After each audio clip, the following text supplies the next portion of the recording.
Coming in, General, let's give those to our viewers.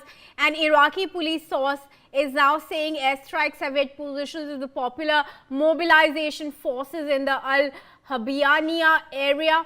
The source did not confirm who carried out the attack, leaving the origin of the strikes unclear at this time.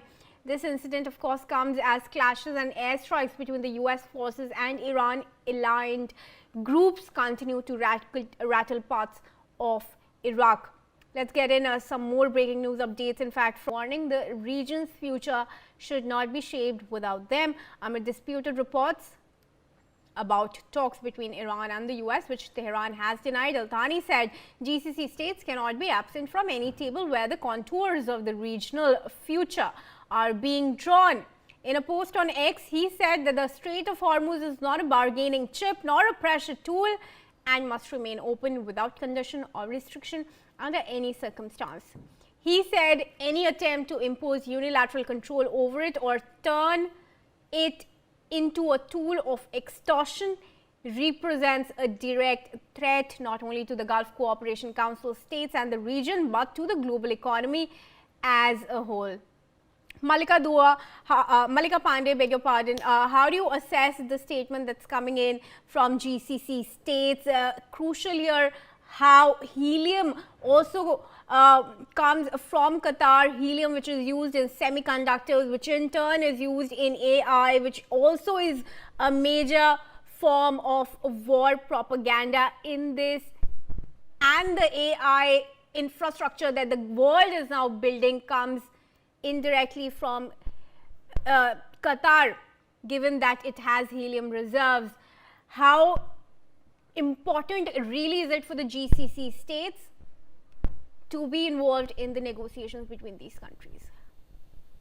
Good afternoon, Kriti. After I was just seeing a video which has been released by the Iranian military spokesperson where Iran has pledged that they will keep fighting. And he categorically mentioned that there have been no talks which have been conducted with the US, and it's not going to be a standalone decision of Mr. Trump to decide whether the fight is over or there is a ceasefire or there's no ceasefire. So it's not his standalone decision. And coming back to the point where you mentioned about GCC countries, absolutely. I think GCC countries from the start have been reiterating the same thing again and again, that they didn't want to be dragged in this conflict. Yeah. They have now become a collateral damage of the entire conflict because they were never an active supporter of Israel. I mean, except the UAE, you see Qatar, you see Saudi Arabia, none of them were active supporters of Israel altogether. And they kind of reiterated their position that they don't want the US to use their air bases while they strike on Iran as well.